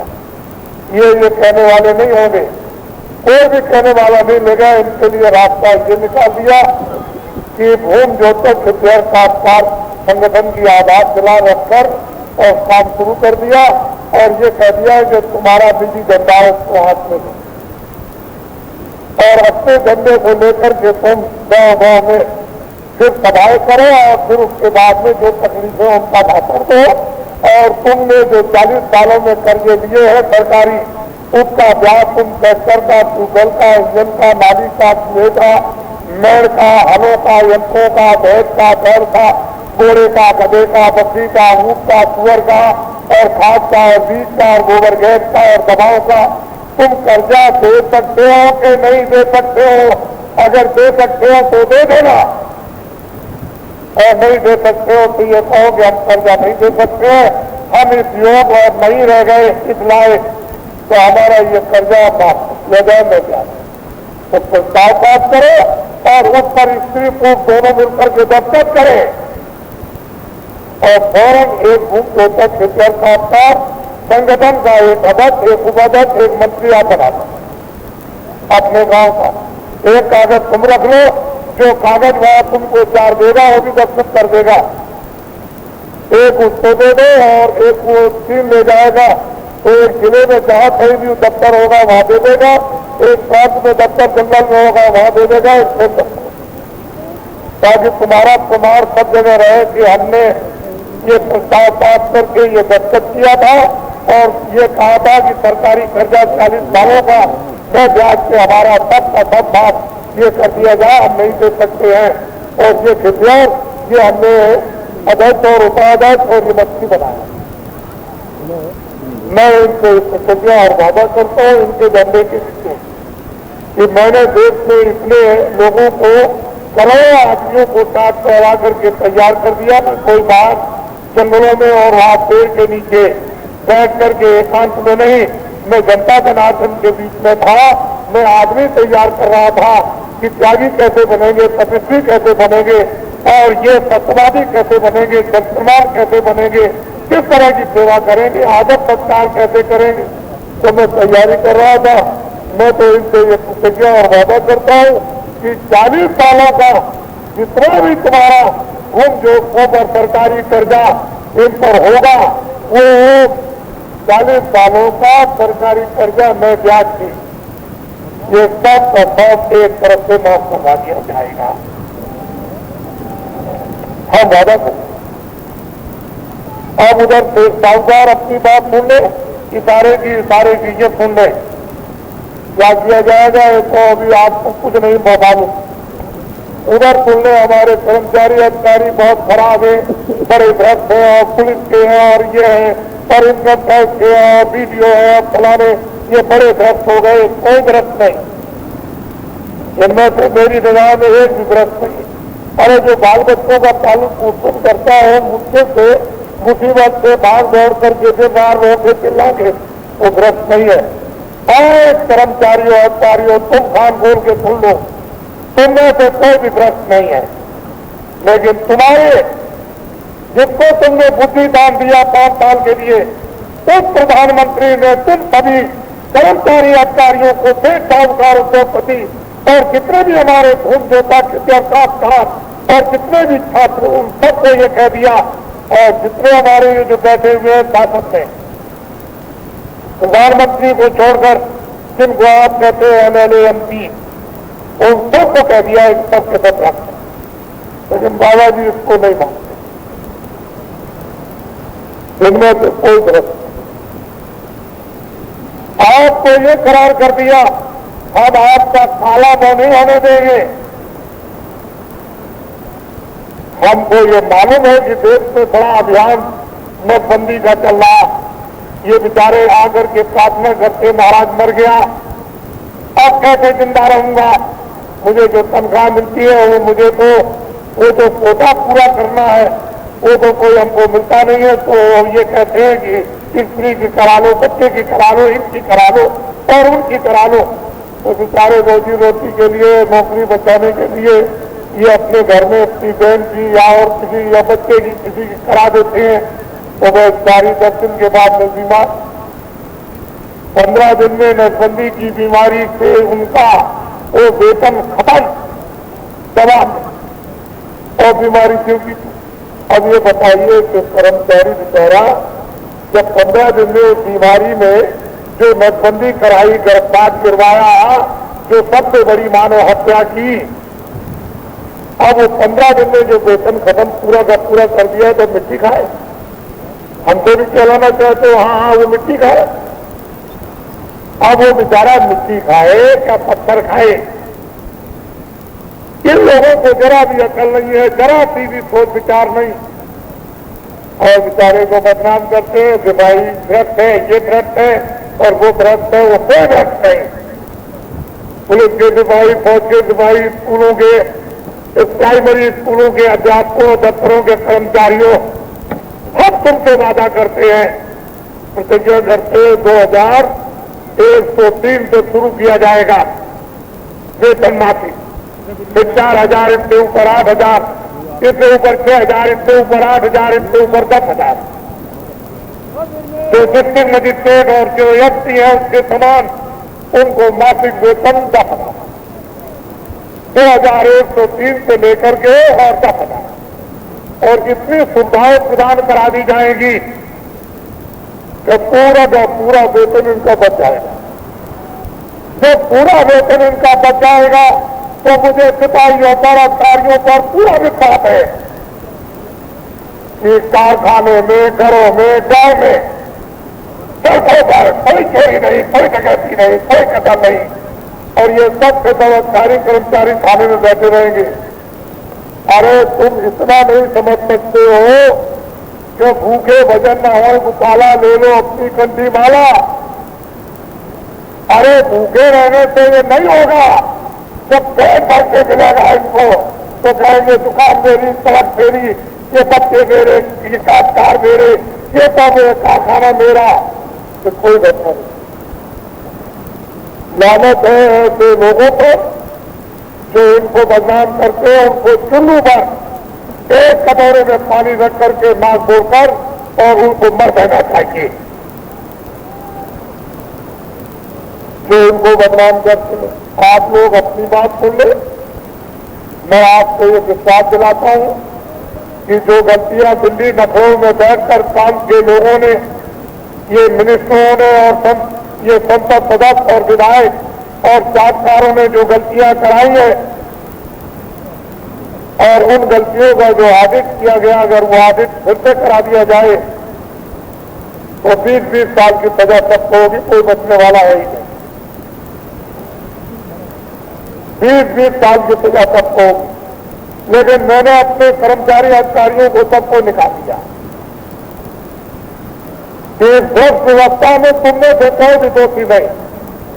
अब ये किस पर गिरेगा ये तो बहुत वक्त बताएंगे। ये बताएंगे ये झंडा ले लो, बाबा जी की अपील को स्वीकार कर लो और तुम जो को देख के हृदय का करो, तुम झंडा अपना पकड़ लो और अपने झंडे को पकड़ के केवल इतनी आवाज लगाओ कि विजय हो, भगवान विजय प्राप्त करा दो। तो ये जितने भी दिल्ली लखनऊ में बैठे हुए झंडे लेकर सबके झंडे ये फेंक देंगे और सब लोग तुम्हारे झंडे के नीचे आ जाएंगे।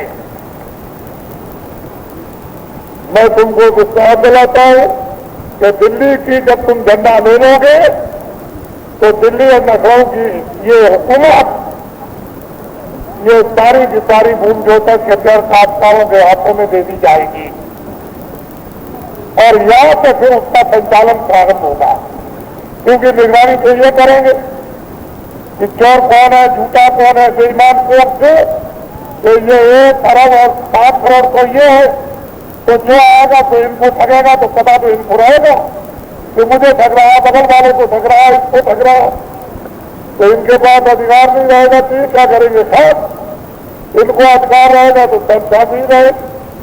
किस गांव में कौन ठग गया, किस गांव में कौन ठग गया, तो फौरन उसकी तरह तुरंत ये अधिकार इनके पास होना चाहिए। अगर कोई सज्जुग जैसा निर्माण आपको प्रारंभ में भी दिखाई न देने लगे तो ये बाबा जी के उपदेश बेकार है, ये उपदेश नहीं है। मैंने तो इन भूमि जोतक खेतर काश्तकारों के संबंध में और कर्मचारी अधिकारियों के संबंध में और शेष साहूकारों के संबंध में और फिर छात्रों के संबंध में केवल एक संकेत, एक इशारत और हम अपनी योजना बता भी नहीं सकते। चलो भाई जंगलवासियों आओ, दौड़ो जंगलवासियों, जल्दी से दौड़ो, चलो। आप लोग बैठे रहो अपनी जगह पर, सबके बपाई बैठे रहो, कोई इधर उधर हटने की जरूरत नहीं है। सब लोग वही बैठ करके आंखें आपके पास, कान आपके पास और बुद्धि आपके पास। एक बेचारा भूमि जोतक खेतर काश्तकार, उसके पास भी अकल है लेकिन उसकी अकल रेडियो अखबार पर नहीं आती। जब उसके पास धन हो जाए तो रेडियो बोला, सारी बोले। और आप उसको क्या समझते हो किसी अकल का? भूमि जोतक खेतर काश्तकार बेवकूफ है। आप लोग बैठे रहो वही हमारी बच्चे वही जितने को देखते रहो अपनी आंखों से। यह देखिए इसको, आप घबराए मत। दिल्ली के लोगों को यह दृश्य देखना चाहिए। मैं दिल्ली के एमएलए एमपी मिनिस्टरों से अनुरोध प्रार्थना और अपील करूंगा कि जो देश का संचालन करते हैं, देश पर शासन करते हैं, देश को एक दिशा और व्यवस्था देते हैं, शराब पीना छोड़ दें। मैं उनसे अपील और प्रार्थना करूंगा, अपील वक्त है आपके लिए कि शराब पीना छोड़ दो। देश की जनता चिल्ला पड़ी, रो पड़ी, तड़प पड़ी और इन मंचों के ऊपर में वो अपने दर्दों को पटकने शुरू कर दिया उसने। इसलिए आप लोग शराब पीना इसको छोड़ दीजिए। फिर ये बात कहना कि बाबा जी आपने कहा नहीं था। ये देखिए आप इनकी तरफ निगाह कीजिए। बच्चे तुम वही बैठे रहो, सबको दिखाई देगा। सबको दिखाई देगा। एक लाउड स्पीकर लगा हुआ, सब लोग आप इनको देखो। बाबा जी ऐसे चुपचाप नहीं बैठे रहे, इनकी शकल की तरफ देखो। बाबा जी ये चाहते हैं कि दिल्ली की पार्लियामेंट में 35 अरब रुपया साल में इन भूमियोजकों का खर्च में ये खर्च किया जाता है। क्या उन्होंने एमपीओ शासनकर्ताओं को सोचना चाहिए कि 35 अरब रुपया एक ऐसी रकम होती है कि कौन सा हिंदुस्तान में कारखाना है जो साल में 1 अरब रुपया देता है मुनाफे का, और 35 अरब रुपया तो खर्च होता है लोकसभा में। उसके बाद में जो 8 खेलों के स्थान बना रखे हैं उसमें एक महीने रोज 1-1 लाख रुपया मेंटेनेंस में खर्च होता है।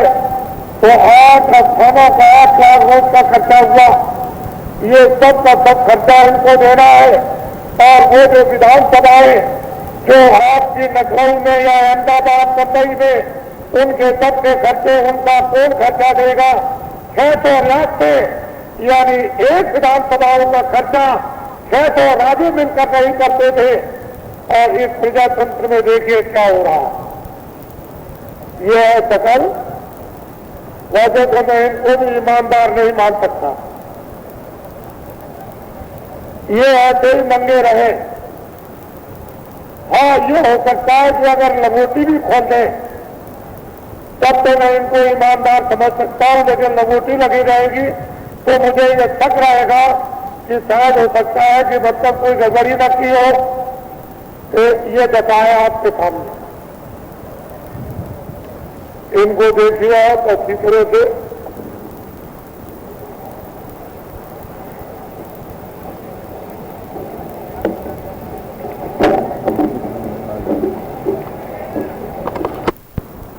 करने के लिए धरती पर उतर आए। आप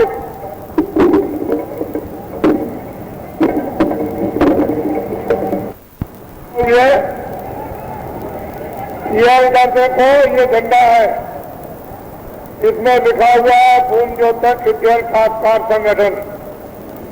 बीच में ये लिखा हुआ है जय गुरुदेव। ये जो आपके सामने खड़ा हुआ है ये किराए का मकान है। इसका नाम है तुलसीदास। इसको आप कभी नहीं भूलोगे। आश्रम है मथुरा में। सारे हिंदुस्तान में जय गुरुदेव नाम का प्रचार करता हूं।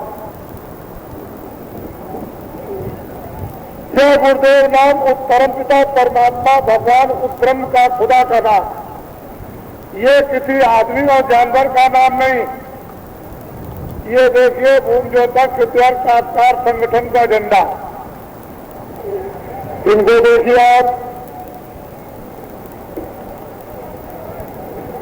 पीछे घूम जाओ।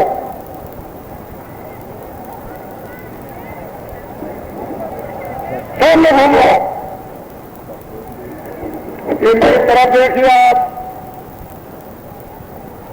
मेरी तरफ घूम जाओ। सब सामने घूम जाओ। ये हमारे तमाम मुसलमान भाई जो बैठे और खड़े हुए हैं, पहले उनको सीधा करो, प्रणाम करो।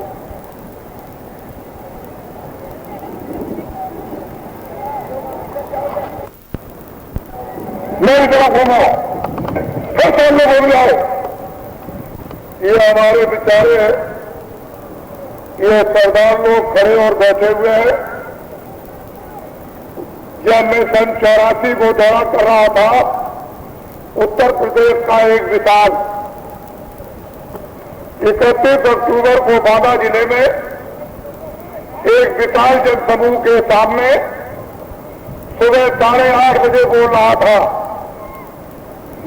31 अक्टूबर 84 मुझे ये सूचना मिली कि भारत के प्रधानमंत्री का देहांत हो गया। तो सबसे ज्यादा तकलीफ मुझको हुई। सबसे सबसे ज्यादा दुख मुझको हुआ। वो प्रधानमंत्री मेरे आश्रम पर माफी मांगने के लिए गया था और आश्रम पर मथुरा में जाकर उसने माफी मांगी कि हमसे कुछ भूले हो गए। मैंने कहा जब तुमने भूले की है तो आगे तुम भूलों को नहीं मिटा सकते हो, ये भूलें होती रहेंगी। इन भूलों को मिटाने के लिए कोई आपने तपस्या नहीं की है, लेकिन जब उनका देहांत हो गया तो सबसे ज्यादा तकलीफ मुझको हुई। अगर किसी ने मार दिया था, एक ने मारा, दो ने मारा, चार ने मारा, अधिकारी मौजूद थे, वो उनको पकड़ते, उनको सजा देते, उनको फांसी देते। ये भारत का न्याय कहता है, लेकिन उनके लड़के ने मां की मौत सामने वो लाश रखी हो और उसी समय पर यह नहीं कि लाश को दफना दिया जाए, उसका संस्कार कर दिया जाए अपनी मां के लाश के सामने, और उनका लड़का वो रात तिलक करवा रहा। ये अपूर्णीय है भारत के लिए। उस लड़के को चाहिए था कि वो संस्कार करवा देता, किसी को वो 2-4 10 दिन 12 दिन के लिए प्रधानमंत्री नियुक्त कर देता एक नाम मात्र के लिए। जब वो पूरा संस्कार हो जाता तो बाद में रात तिलक करवाता, लेकिन वो कुछ नहीं। इतनी बड़ी भूख थी कि तुरंत उसने रात तिलक करवा दिया और भारत का प्रधानमंत्री हो गया।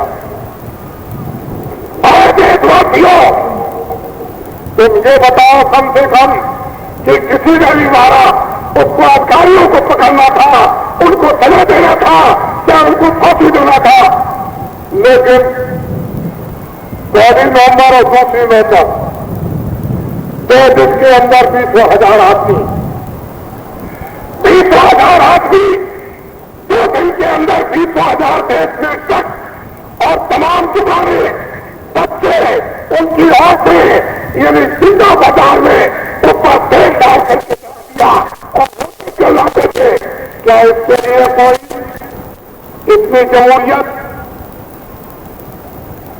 इस देश में चला दी जाए, मार दी जाए और उसके लिए कोई कुछ ना हो, कोई बोलने वाला तो नहीं है कि ये क्या कर रहे हो।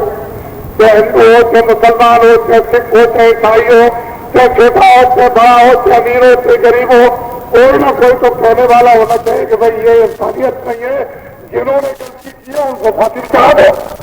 हम कम न करते हैं, लेकिन बेवापला आदमी सदाल आदमियों ने, उनके घरों ने और ट्रकों ने और ड्राइवरों ने क्या किया और आज तक उसकी इंक्वायरी नहीं है।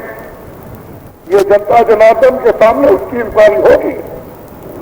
ये जो देख रहे हो, क्या जरूरत पड़ जाएगी तो लगा के लाकर, और एक नहीं, 1 लाख नहीं, अगर जरूरत पड़ेगी तो आपके सामने हम करोड़ों आदमी देंगे। आप क्यों घबराते हो? हेलो, घबराने की जरूरत नहीं है। आप हमारी तरफ घूम जाओ, फिर सामने घूमो। ये तमाम जमहूरियत खड़ी हुई है, इन सबको सलाम करो। मेरी तरफ घूमो, फिर सामने घूम जाओ। जो हमारे कर्मचारी अधिकारी जिनको बदनाम किया गया कि ये सब के सब भ्रष्ट है और वो भ्रष्ट नहीं है, उनको प्रणाम करो। ये दृश्य देखिए, बाबा जी ये चाहते हैं कि जिस पार्लियामेंट में इन गरीबों की दौलत फूकी जाती हो शराबों में, ये पार्लियामेंट दिल्ली से हटकर जंगल में आई। खोखर घाट की पार्लियामेंट बने, जिसमें 35 अरब रुपया साल में लगता है, 10 करोड़ में पूरा हो जाएगा। वो बैठ करके होना ही क्या है, 1 दिन 2 दिन, महीने में 1 दिन 2 दिन गोष्ठी करनी, 12 महीने में 6 दिन गोष्ठी ऊट के नीचे बैठ के करनी, और बाकी सारा का सारा काम ये जंगलों और गांव में करना है। क्या जरूरत? कहाँ 10 करोड़ और कहाँ 35 अरब रुपए खर्च होते हो दिल्ली की लोकसभा में। अगर ये फूट और धाप की बनाकर लोकसभा तैयार कर और इन लोगों को बैठाल कर अगर देश का संचालन कर दिया जाए तो बोलो देश में विकास आएगा कि नहीं? देश समृद्ध होगा कि नहीं? खड़े हो जाओ, मेरी तरफ घूम जाओ। जो अपने अपने दर्द पटक रहे इधर घूमो। ये जो दर्द पटक रहे भूम जो तक इतिहास साक्षात्कार इनको प्रणाम करो। ये आपको देखना है। बाबा जी ने अंग्रेजों का राज देखा, बाबा जी ने 30 साल सत्याग्रह देखा पूरा का पूरा और लगभग 40 साल आजादी देखी। आप हमको धोखा क्या दोगे? हम तो इसको सबको देख ही चुके हैं और उसको समझे बैठे हुए हैं, लेकिन जो रास्ता चलना था वो नहीं चल, जो नहीं चल रहा था उसको। अब ये बताओ तुम सबके साथ ये हमारी माताएं बैठी है और ये उनके पुरुष बैठे हुए इसमें। अरे पुरुषों, तुम अपनी देवियों से कोई अपना राज छुपा सकते हो? बोलो, छुपा सकते हो? नहीं छुपा सकते हो। तो ये मुझे तुम सब बताओ। अरे स्त्री पुरुष को ये बताओ कि किसी आदमी ने विदेशी औरत से शादी की हो, क्या तुम उसको राजा बना दोगे? तो तुमने इतनी बड़ी गलती और तुम्हारे जिनको तुमने मतदान दिया बुद्धिदान, उन्होंने ये गलती क्यों की कि प्रधानमंत्री ने विदेशी औरत से शादी की और उसको राजा क्यों बना दिया गया? तो सारा का सारा राज मिनिस्ट्री का, मंत्रालय का और सारा का सारा राज देश का चला गया बाहर। और वो टकसाल जो रुपया बनाने की थी वो बाहर चली गई। अगर 2 खरब 4 खरब जाली अगर 2 नंबर की टकसाल रुपया छाप दिया जाए तो तुम्हारा देश खत्म हुआ कि नहीं? बोला ये कौन क्या तक मरे कि नहीं मरे? ये कहां से जाएंगे? ये सब चला गया राज। कहते हम देख सकते, उन लोगों से कह दो कि जिन लोगों ने विदेशों में रुपया जमा किया है वो 22 मुल्कों में आए MLA जिन लोगों ने रुपया विदेशी गरीब जनता का जमा कर दिया है, तुम उन चोरों का साथ छोड़ दो और इधर चले आओ। तुमको ये मौका वो दिया जाता है 28 फरवरी तक। अगर 28 फरवरी तक तुम्हारे MLA MP उन चोरों का साथ न छोड़े जिन्होंने विदेशी 22 मुल्कों की बैंकों में अकल जम जमा कर दिया, अगर वो 7 चोरों का न छोड़े तो अब की बार उनको ये मौका न देना कभी भूल करके भी। ये डंडा तुम्हारा है, हम भी पकड़े हुए हैं, हम भी डंडे के आपका डंडा, इसको पकड़ लो, इससे प्रार्थना करो। ये सब सिद्धि लेकर आया और इसका इतिहास लिखा जाएगा कि किस दिन लगा गांव में इसकी स्थापना हुई थी भूमि तक का संगठन की और काम कहां से शुरू हो गया। ये सारे देश के अंदर चलना, ये अखबार और रेडियो पर नहीं। ये कार्य जो बाबा जी के देश में ऐसे कार्य किसी के नहीं हो रहे, लेकिन कोई अखबार रेडियो पर नहीं और इसकी कोई जरूरत भी अब तो नहीं। जो लोग बड़े बड़े साधनों से रुपया खर्च करके भी लोगों को नहीं ला सकते हैं, ये हमारे लोग चिल्ला रहे रेडियो अखबार पर कि सूखा पड़ा है, अकाल पड़ा है, सूखा पड़ा है, 2.5 अरब और 2 अरब और 1.5 अरब उत्तर प्रदेश में यानी 5 अरब रुपया सूखा अकाल का बांट दिया गया। तो मैं आपसे पूछना चाहता हूं कि इधर आपके मेरठ जिले में और हसनापुर के आसपास के गांव में या जो और दूर दूर से आए हुए उन लोगों को जो सूखा और अकाल का जो रुपया बच गया है वो आप लोगों को मिला के नहीं? ये कहते हैं नहीं मिला। कार्यों आप इसको नोट करो।